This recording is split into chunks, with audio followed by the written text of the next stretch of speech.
प्रणाम, नमस्कार। बहुत स्वागत है आपका उस कार्यक्रम में जिसका नाम है हे प्रभु आनंददाता, और उसके एक नए एपिसोड में आपका स्वागत है। और अपनी प्रतिक्रियाएं हमको व्हाट्सएप नंबर जो स्क्रीन पर लगातार आप देखते हैं 7009694440, इस पर आप अपनी प्रतिक्रिया, अपनी रिएक्शंस हमको लगातार भेजते रहिए और ये बताती है कि आप इस कार्यक्रम में क्या देखना और सुनना चाहते हैं। आज एक हम सामाजिक और लोक जन से जुड़े विषय पर मैं अपने विद्वान वक्ता को ज़रूर सुनना चाहूँगा। और ये मेरे कॉलेज के दिनों में एक प्रख्यात पत्रिका के एक कोटेशन से लिया गया था ये वाक्य। और अमेरिकन प्रेसिडेंट के जो शिष्टाचार अधिकारी होते हैं, ये उनकी तरफ से ये कोटेशन दिया गया था। कोटेशन ये था कि शिष्टाचार, व्हाट इज शिष्टाचार? शिष्टाचार है क्या? शिष्टाचार का उन्होंने अर्थ ये दिया था कि शिष्टाचार का संबंध इससे बिल्कुल नहीं है कि आप कैसे कपड़े पहनते हैं, किस तरह से डाइनिंग टेबल पर या नाश्ते की टेबल पर गणमान्य अतिथियों के साथ मुंह से बिना आवाज़ निकले, जैसा हम लोग कहते हैं ना कि गांव के हैं क्या इनके दादाजी या बाबूजी, बड़ा सुलग सुलग कर चाय पीते हैं। कई लोग हम में से भी अभी पीते होंगे और नई जनरेशन कहती है कि पापा ये आवाज़ निकालना असभ्यता है, ऐसा नहीं करते हैं। खाना खाते समय चप चप की आवाज़ मुंह से नहीं आना चाहिए। तो ये दुनिया के सबसे ताकतवर देश की महिला शिष्टाचार अधिकारी कह रही है कि शिष्टाचार का ये अर्थ बिल्कुल नहीं है कि आप कैसे वस्त्र पहनते हैं, किस तरह से खाना पीना खाते हैं। शिष्टाचार का वास्तविक अर्थ ये है कि दूसरों की भावनाओं को समझना ही शिष्टाचार। अब ये बात इतनी मधुर लगी मुझे, इतनी अच्छी लगी। आप देखते हैं ना कि हमारी वाचालता कई बार कितनी चुनौती बनती है। जैसे भारत का मैच है, सेमीफाइनल है, फाइनल है। अब हम जिसके यहाँ गए हैं, हमें ये मालूम है कि क्रिकेट के बहुत शौकीन हैं। अब वो 2 बार हमसे कह भी चुके हैं कि शरद जी मैच शुरू ही होने वाला है। यानी उन्हें ये मालूम है कि शरद जी की रुचि तो है नहीं, ये मैं बता रहा हूँ, मेरी तो बहुत रुचि है। तो वो कहना चाह रहे हैं कि आप बोर होंगे, मैं मैच देखूंगा, आप प्रस्थित होइए। अप्रत्यक्ष रूप से वो यही कह रहे हैं। लेकिन हम तो अपना पता, भाई साहब वो प्लाट जो खरीदा है ना अपन ने लाल घाटी में, तो कंस्ट्रक्शन शुरू करा दिया, और दत्ता एंड दत्ता को अपन ने दिया हुआ है भाई साहब। तो उसमें क्या भाई साहब, रेत आजकल बड़ी मुश्किल है। अब वो उलझे हुए विराट कोहली में, वो उलझे हुए ऑस्ट्रेलिया का गेंदबाजी का लाइनअप क्या है, आप बता रहे हैं ईंट क्या भाव मिल रही है, रेत क्या भाव मिल रहा है। ये बड़ा अन्याय हम लोग कई बार कर बैठते हैं। ट्रेन छूटने वाली है, फ्लाइट जाने वाली, अरे भाई साहब 2 मिनट तो बैठो, अरे मिल जाएगी भाई साहब। अरे क्या आपके नियंत्रण में है रेल और परिवहन? कई बार आप किसी दुख के क्षण में गए हैं, वहां आपने बड़ी प्रसन्नता की बातें करके ठहाके लगाना शुरू कर दिया, यानी उसकी भावना से नहीं जुड़े आप। अध्यात्म और लोक किस तरह से देखता है इसको, खासतौर से लोकाचार जिसको हम कहते हैं, ये शब्द मैं विस्मृत कर रहा था। लोकाचार और अध्यात्म इस विषय पर क्या कहते हैं कि वास्तविक शिष्टाचारी व्यक्ति कौन है, कौन सबसे बेहतरीन इंसान है, जिसको आप ये कहते हैं कि साहब आप बहुत ही अच्छे व्यक्ति हैं, आप बहुत शिष्टाचार समझते हैं, वो कौन है? दूसरों की भावनाओं को समझने वाला। लेकिन कैसे, क्यों, ये बताएंगे हमारे विद्वान वक्ता, भगवत गीता के अध्येता, मानस मर्मज्ञ प्रोफेसर डॉक्टर सुरेंद्र बिहारी गोस्वामी। प्रणाम है डॉक्टर साहब जी। देखिए, यदि हम उपनिषदों का आधार लें जी और व्याकरण संहिताओं में होकर पहुंचे, तो शिष्ट शब्द बना है श्रेष्ठ से। हा। जो श्रेष्ठ आचार है उसे ही हम शिष्टाचार कहते हैं। अर्थात आपका वाह, आचरण जब वाह। श्रेष्ठ हो जाता है तो उसको शिष्टाचार कहते हैं, श्रेष्ठ आचार। हाँ। अब श्रेष्ठ आचार कौन कहलाता है? जिसका अनुकरण और अनुसरण करना चाहिए। जी जी जी। वो आचार इसलिए ही किया जाता है कि उसका अनुकरण और अनुसरण किया जाए। यद्यपि उसको धारण करने वाले व्यक्ति अर्थात श्रेष्ठाचार्य करने वाले व्यक्ति का ध्यान इस बात पर नहीं होता कि लोग इसका अनुगमन करेंगे, अनुकरण करेंगे या अनुकरण करेंगे, अनुसरण करेंगे। उसका ध्यान उस पर नहीं होता। वो तो चूंकि श्रेय मार्ग का व्यक्ति होता है, इसलिए श्रेष्ठ आचार ग्रहण कर लेता है, जिसे हम श्रेष्ठाचार कहते हैं। श्रेय मार्ग कौन सा? गीता में जिसको कहा है निश्रेषा, अर्थात वो स्वार्थी आचरण नहीं होता, परमार्थी आचरण होता है। उसमें आत्मगत लाभ सम्मिलित नहीं होता, उसमें सेवा का भाव सम्मिलित होता है। जो श्रेष्ठ कार्य सेवा भाव से किया जाता है उसे शिष्टाचार कहते हैं। अर्थात उस समय आपका अंतर मन भी शुद्ध होता है, उसमें विकार नहीं होता, पूर्वग्रह से किया हुआ कार्य नहीं कहलाता, उसमें लंपट या पाखंड शामिल नहीं होता, वो सहज भाव से किया जाता है। जो व्यक्ति शिष्टाचार का उपयोग करता है वो उस समय उस क्षण सबसे सहज होता है। अगर वो बनावटी है तो आप समझ लीजिए ये व्यक्ति लंपट है। अगर वो किसी का स्वागत कर रहा है और दोनों हाथ जोड़कर या चरण वंदन करके उसका स्वागत कर रहा है, तो उसकी आंखें, उसके गेस्चर पोस्चर, उसके लक्षण, उसके व्यवहार, उसका परिवेश ये बता देगा कि वो वास्तविक है या नहीं। शिष्टाचार समाहित हो जाता है आचरण में, बिल्कुल विशुद्ध रूप से समाहित हो जाता है। शिष्टाचार के अनेकों उदाहरण हैं, अनेकों प्रक्रियाएं हैं। शिष्टाचार का बनावटी स्वरूप बड़ा जगत प्रसिद्ध उदाहरण है कि जब राजदूत बनकर, संदेश वाहक बनकर, शांति दूत बनकर कृष्ण पहुंचते हैं हस्तिनापुर में, तो उनका जो कुछ भी स्वागत होता है दुर्योधन के द्वारा वो शिष्टाचार होता है, लेकिन वो शिष्टाचार माना नहीं जाता क्योंकि उसमें पाखंड होता है। अगर संबंधित आपके उस अपनत्व को स्वीकार कर ले तो वो आचार्य श्रेष्ठ होगा। कपट आचार था वो स्वीकार कर ले यदि, तो शिष्टाचार तो उसने भी किया था ना। वो दैत्य ने जो छद्मी आवरण लेकर बन गया था, उसका नाम कालनेमी। जी, अद्भुत। आप बड़े सतर्क रहते हैं बैठे हुए स्थिति में, मुझे सहयोग मिल जाता है। मैं विस्मृत करता हूँ कई बार, इतनी बहुत चीजें हो जाती हैं। तो कालनेमी भी शिष्टाचार कर रहा है। आप राम भक्त हैं, आप यहाँ आए हैं, आपका स्वागत है, लेकिन उसके शिष्टाचार को स्वीकार नहीं करता। शिष्टाचार वही है जिस पर स्वीकारोक्ति हो संबंधित। अगर स्वीकारोक्ति नहीं है, शिष्टाचार भरद्वाज जी भी कर रहे हैं। शिष्टाचार भरद्वाज जी भी कर रहे हैं स्वागत करने के लिए भरत जी का। भरत जी एकदम तुरंत जो आज्ञा करके स्वीकार करते हैं। वो भरत जो 10,000 लोगों के साथ पहुंचे हैं, वो एक ऋषि से, गुरुवर से ये अपेक्षा करेंगे कि वो सबको भोजन कराएं। वो भोजन कराएं ये अपेक्षा करेंगे, लेकिन उन्होंने देखा कि इनका शिष्टाचार आशीर्वाद है, ये अनुकरण करने योग्य है, तो स्वीकार कर लेते हैं जो आज्ञा। जो उसमें एक सम्मिलित है। 10,000 लोगों को वो स्वर्गीय सुख की प्राप्ति होती है उस रात, उस क्षण जब वो वहां रुकते हैं भरद्वाज जी के यहाँ, अब ऋषि भरद्वाज के यहाँ, अक्षयवट के पास यमुना तट पर कुंभ में, प्रयाग में ये स्वागत होता है, उनका प्रसिद्ध स्थान है। अब देखिए, जो शिष्टाचार स्वीकारोक्ति के साथ होता है, इंद्र प्रतीक्षा कर रहा है शिष्टाचार की, ध्यान रखिएगा, इंद्र प्रतीक्षा कर रहा है शिष्टाचार की कि इस साल नहीं कर रहे हो वो शिष्टाचार जो हर दिन हर साल करते थे। किनसे? ब्रज के वासियों से।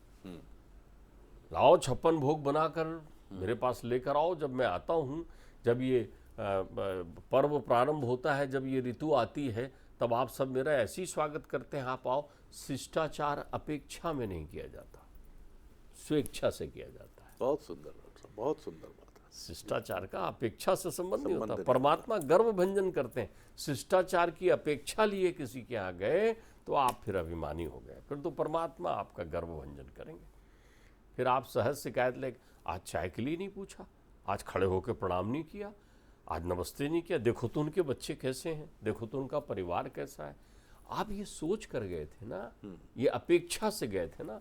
शिष्टाचार अपेक्षा से नहीं होता, ध्यान रखिएगा। शिष्टाचार चूंकि उपेक्षा नहीं है, इसलिए इसकी अपेक्षा मत करिए आप उसको। ऐसा करने पर वो तो अपने सहज रूप में रहेगा, आप पूर्वग्रही हो जाएंगे। नाराज हो गए इंद्र, गिरिराज उठाना पड़ा परमात्मा को, उनको ये शिक्षा देना पड़ा कि शिष्टाचार एक समर्पण है, एक भक्ति है, एक श्रद्धा है, एक सेवा है। सेवा है। शिष्टाचार की पराकाष्ठा देखना है तो सुदामा का स्वागत देख लीजिए कृष्ण के यहाँ। हाँ, एक राजा का शिष्टाचार जब वो मित्र होता है, शिष्टाचार में दो रूप नहीं होता, एक राजा, एक द्वारिकाधीश, एक परमात्मा। जब शिष्टाचार की सारी मर्यादाओं को उल्लंघन करके मित्र को आलिंगन करने दौड़ता है, और जब मित्र के चरण धोने के लिए उसको जल नहीं मिलता तो आंसुओं से अपने मित्र के चरण धोता है, तब वहां शिष्टाचार श्रेष्ठ आचार में परिवर्तित होता है और जीवन में संदेश अनुकरण और अनुसरण देने का देता है। हाँ, आज भी वो मिसाल दी जाती है। तब वो एक उदाहरण बनता है शिष्टाचार। तो हमारे यहाँ ये श्रेष्ठ आचार है जो श्रेय पद का होता है। इसको गीता में कृष्ण कहते हैं निश्रेयस, कल्याणप्रद होता है शिक्षा, शिष्टाचार कल्याणप्रद। इसका उद्देश्य आपने अभी एक लगाया ना, लोकाचार, लोकाचार, ये कल्याणप्रद होता है, इसका उद्देश्य कल्याण करना होता है। तो हमारे यहाँ जितने भी शिष्टाचार है, बहुत से शिष्टाचार ने परंपराओं का स्वरूप ले लिया है। उसके लिए इन भाषाओं का उपयोग नहीं किया जाता। जब आपके यहाँ कोई अतिथि आते थे पहले, तो उनके पास जल का पात्र रख देते थे, बाहर ही रखा रहता था पात्र, तो वो अपने चरण धोकर आपके घर में प्रवेश करते थे। अब देखिए इसमें शुचिता का प्रारूप, पिताजी आए हैं, गुरु आए हैं, संत आए हैं, बड़े आए हैं, पूजनीय आए हैं, तो घर के प्रमुख जो हैं लोटे से जल लेकर स्वयं पैर धोने लग जाते थे। नहीं आप, अरे आप ये अब आपके अंतर जो है अनंत करुणा और आनंद का प्रादुर्भाव हो गया, आप गदगद होकर आ गए। शिष्टाचार कलुषित मन को संत बना देता है शरद जी। एक शिष्टाचार कलुषित मन को संत बना देता है। हमारे यहाँ जिसका अभाव हो गया, हमने उन परंपराओं को जिसमें श्रेष्ठ आचार सम्मिलित था उपेक्षित कर दिया। हम देखिए तो भाई भाई से नहीं मिलता घर में। शिष्टाचार किसी ऐसा नहीं होता कि बाहरी व्यक्ति का दिखावा है। मैंने आपसे कहा ना, ये आत्म कल्याण के लिए किया जाने वाला श्रेष्ठ आचरण होता है। क्या प्रातः आपकी कभी ध्यान गया कि आज छोटा नहीं दिख रहा है? शिष्टाचार बड़ों के लिए थोड़ी होता है। आपका श्रेष्ठ आचरण क्या हो सकता है? आपने किया वो आचरण। आप सवेरे उठ के पेपर जब पढ़ रहे हैं और पत्नी ने चाय का गिलास ला कर रख दिया चुस्कियां, तो आपका ध्यान गया क्या? भाई नहीं। और अगर आप स्वर्ग से सुंदर अकेले वाले घर में रह रहे हैं, भाई कहीं और रह रहा है, तो हफ्ते में एक दो बार लगता है कि आपको कि छोटे भाई से बात कर ले, या बैठे रहते हो मैं बड़ा, मैं क्यों बात करूंगा? आपका श्रेष्ठ आचरण नहीं हुआ ना। आप सवेरे उठ करके अपने माता पिता को ढूंढते हो या पत्नी पुत्र की ओर आपका ध्यान आकर्षित होता है, ये तय करता है कि आपका आचरण श्रेष्ठ है कि नहीं है। आप अपने घर में जब भोजन करने बैठते हो तो इस बात की चिंता करते हो कि कौन कौन लोगों ने भोजन कर लिया है? आप खाते खाते पूछते हो क्या, क्यों चुन्नू ने भोजन कर लिया, मुन्नू ने कर लिया, और पिताजी को दे दिया, माँ को दे दिया? आप ऐसा पूछते हो, बात करते हो क्या? या स्वयं बोलते आज ये अच्छा नहीं बना है, आज ये अच्छा नहीं बना है? उपेक्षा करते हो आप। उपेक्षा करते हो। आप शिष्टाचार का सुंदरतम तरीका जिससे आपके दिन की शुरुआत होती है, गृहिणी जो भी लाकर आपको दे रही है, चाय दिया, नाश्ता दिया, भोजन दिया, क्या आपने किसी की प्रशंसा की? यह अच्छा शिष्टाचार है। आपने शिष्टाचार को औपचारिकताएं बना दी है कि किसी के आने पर नमस्ते करेंगे, या कोई जा रहा है तो बाय बाय टाटा कर देंगे। आपने इसको शिष्टाचार बना लिया है, इसलिए शिष्टाचार का वो व्यापक स्वरूप खत्म हो गया। श्रेष्ठ आचरण जिससे लोग प्रेरित हों, प्रेरणा लें और अनुपालन करके भावनात्मक आनंद के सागर में डूब जाएं, वो श्रेष्ठ आचार है। तो ये आप करिए ना। ये हमारे यहाँ बच्चों को स्कूल, पाठशाला, घर यहाँ सिखाया जाता है जी। इनकी प्रक्रियाएं बड़ी, इसलिए आप देखिए हमारे यहाँ झुकना सिखाते थे। आप तो गुरूर से तने हुए हैं, कुछ नहीं है फिर भी तने रहते हैं। क्या है तेरे पास? यद दृष्टम तद नष्टम, ऐसा तन कर चल रहा है। तुमने नम्रता खो दी, तुम्हारी आंखों से भाव चला गया भाई। हाँ, कितनी सुंदर बात आपने कही। आप एक समझिए, श्रेष्ठ आचरण में आंखों में भाव होता है, शब्दों में उपासना होती है, वो भी चला गया। आपके स्वर लहरियां, अरे कोई आप गायक थोड़ी हैं जो गीत गाओगे। आपने माफ कीजिएगा, मैं बीच में आपको टोक रहा हूँ।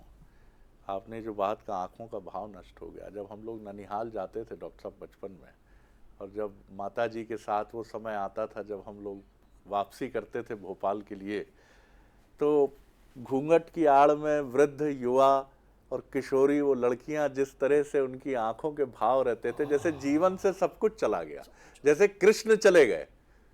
ये भाव अब देखिए, कोई अतिथि कहीं जाता है तो क्या न स्वागत में वो भाव है, दिखता है क्या? मैं नहीं कह रहा हूं नहीं होगा जी।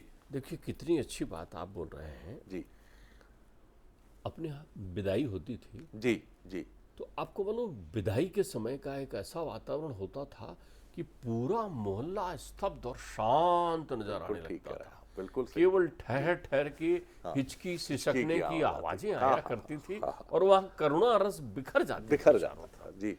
पड़ोसी भी रोने लगता था कि ये लली खेलते रहती थी, अब जा रही है, इसकी बड़ी याद आएगी, है ना। आप ध्यान रखिए, दूल्हा बना हुआ आदमी जो सूटेड बूटेड खड़ा हुआ होता था विदाई के समय, बड़े कनखियां बचा कर रखता था, उसकी आंखें भी नम और भर होती जाती थी। इस माध्यम से वो श्रेष्ठ आचार सीखता था वहां पर कि ये होती है कन्या, बहुत सुंदर बात। ये होती है विदाई, ये होता है हृदय के भाग को देना।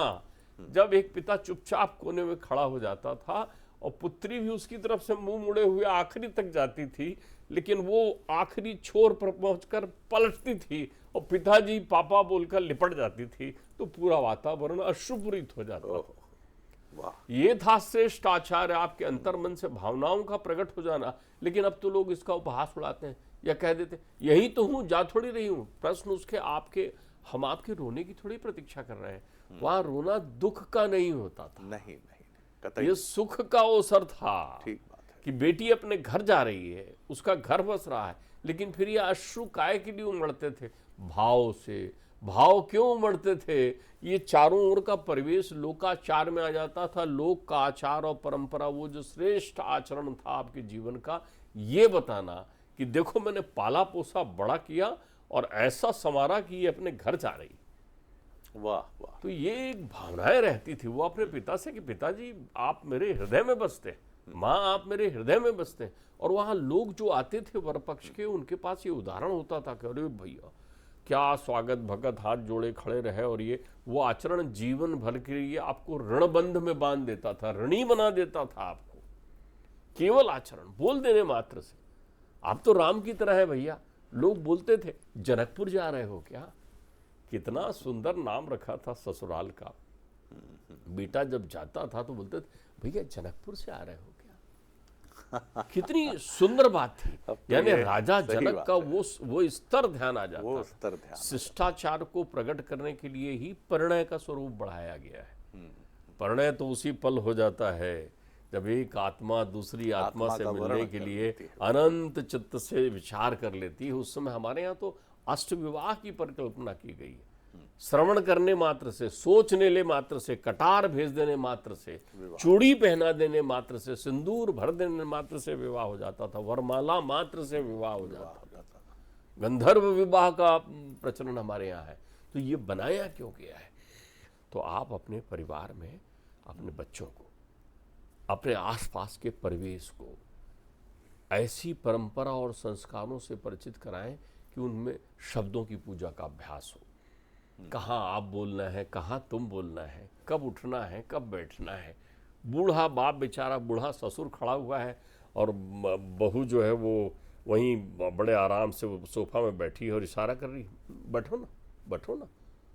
उनको ऐसा कुर्सी की जरूरत नहीं है बेटा। जिस कुर्सी पर तुम बैठे हो वो उनने ही ला कर दी है। सही। जिस पति के साथ तुम घूम रही हो, आनंद कर रही हो, वो उनके ही द्वारा दिया हुआ है। तुम्हें खाली एक प्रकार खड़े हो गए, बाबूजी आप बैठिए ना। दो शब्द बोलने हैं, दो भाव दिखाने हैं। अरे ये आंखों का झरोका इतना सुंदर है कि बड़े बड़े ताप श्राप से मुक्त कर देगा बेटी।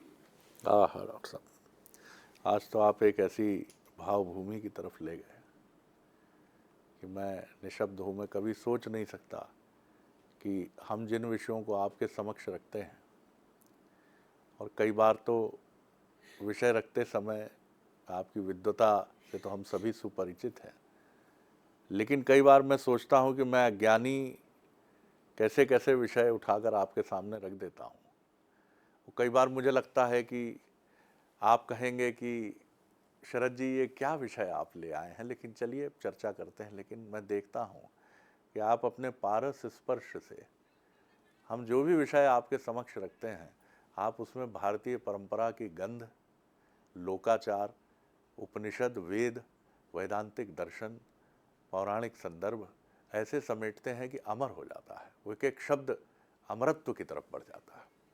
और जब डॉक्टर साहब ये बात बता रहे थे तो भगवान राम अनायास ही कौंध उठे। केवट को समझना ही शिष्टाचार नहीं तो क्या है? शबरी की भावनाएं समझना, लक्ष्मण हतप्रभ हैं कि अयोध्या के राजा राजकुमार को जूठे बेर दे रही है ये वृद्धा। ठीक है अन्य प्रेमी होगी ये, लेकिन कह रही कि ये मीठे हैं राम, इसको खाओ। और राम कह रहे हैं वाह माते, चुन चुन कर, ये शिष्टाचार है।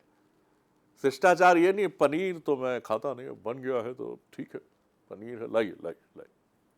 हाँ, मैं नहीं कह रहा हूं कि आपको कोई व्याधि है तो पनीर खाना जरूरी, लेकिन कैसे उसको रखना है सामने। जो डॉक्टर साहब ने कहा, क्या हमने नई पीढ़ी को कम्युनिकेट किया है? क्या हमने बताया? आप, मेरी पीढ़ी ने भी विवाह किए हैं, और अपने ही परिवार में नहीं, अपने मित्र की बहन का विवाह भी ऐसे ही किया है जैसे अपनी बहन का विवाह किया है। लेकिन आजकल के 6 फुटे बच्चे जो तमाम भारी भारी डिग्रियां लेकर चल रहे हैं, जिनसे कहो कि बेटा क्या समझते हो, अंकल थोड़ा ऑनलाइन क्लासेस है ना तो थोड़ा सा नुकसान हो जाएगा, तो can I leave it sir? उनको थोड़ा ये सब सिखाना पड़ेगा भैया। आपने उनको बहुत हष्टपुष्ट बना दिया है, बहुत सुदर्शन बना दिया है, अंग्रेजी और एक्सेंट माशाल्लाह है उनका, लेकिन उनके पास अगर किसी चीज़ की कमी है ना तो इसी की कमी है। इसको सिखाइए, क्योंकि शिष्टाचार मन के भावनाओं का और श्रेयस जो श्रेष्ठ है वही शिष्टाचार। ही कितनी सुंदर व्याख्या है साहब ये। वाह डॉक्टर साहब वाह वाह। अगले एपिसोड में एक और विषय लेकर उपस्थित होंगे। प्रणाम, नमस्कार।